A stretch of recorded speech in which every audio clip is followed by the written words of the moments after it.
It's the name of a famous method. In this method, you set goals for yourself on a daily or weekly.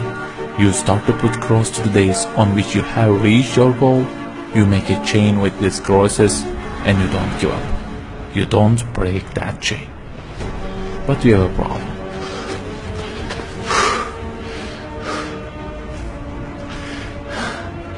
Personal development specialists say that we should have goals.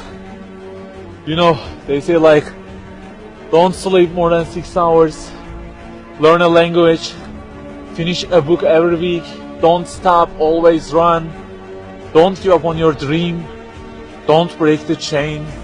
Okay, I don't object to them. I also have a table and put crosses on it every day and go after many goals, no problem. But you know what? They don't talk about the most important part of it.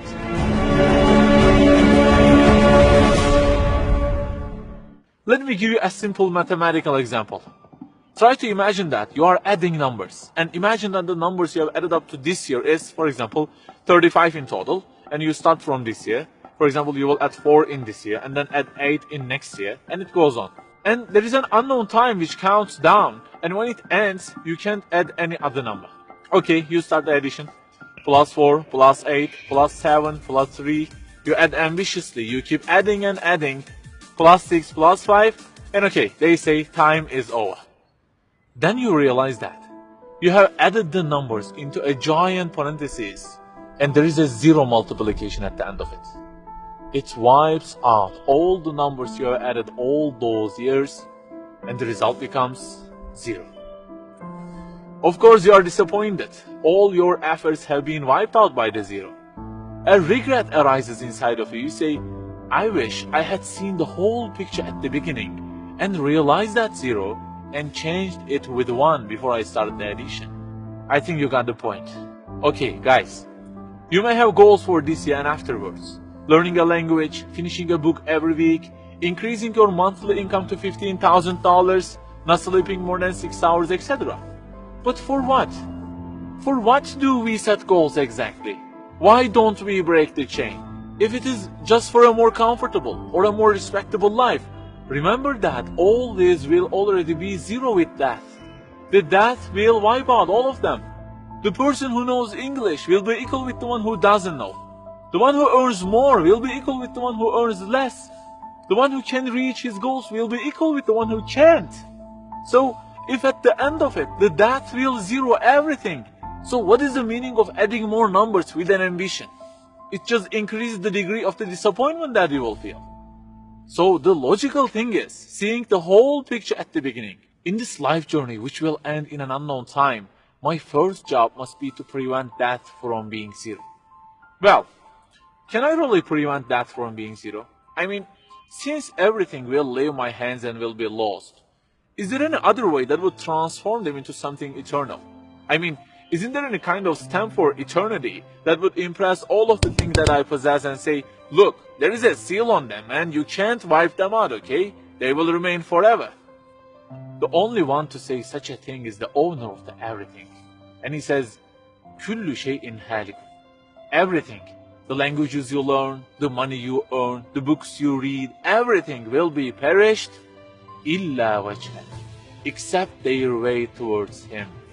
So the creator of our life says, if your intention is towards Allah, if the thing you do is for His acceptance, it won't disappear, it will be transformed into eternity in paradise. So learning a language, finishing a book every week, being rich, everything, if they are towards Him and for His sake, eternity stamp being pressed on them.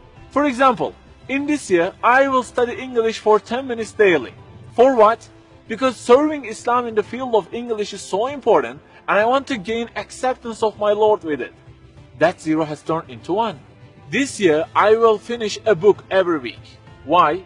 Because this is the way of being a more sophisticated person and serving Islam better, and Allah who is eternal will be pleased with it.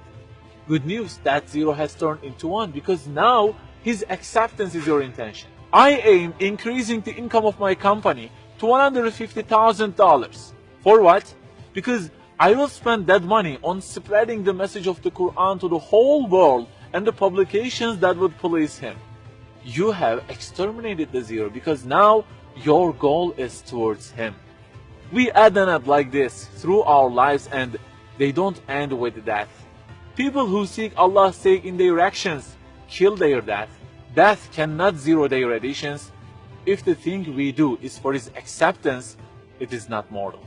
You may say, I don't really love him that much, and maybe I don't really believe in him that much either. So how can I do everything for his sake? I don't even know who he is. My brother or sister, that's the problem. You don't even know who he is. And actually it is our first job in this life, recognizing him. That's the first step. The more you recognize him, the more you love him. And the more you love him, the more you seek his sake in your actions. So learn about him. Who made you? What does he want? Why does he give you such a billion things in each day? Read, find out. Turning the zero into one is a lifelong process. Start at the point that you are missing and try to fix it. Like the specialists say, don't break the chain, but keep the chain to gain his acceptance. Run, but run to be eternal. An unknown time counts down, and before starting to add the numbers, the first thing you have to do is to remove that zero. Otherwise, everything you added will be wiped out.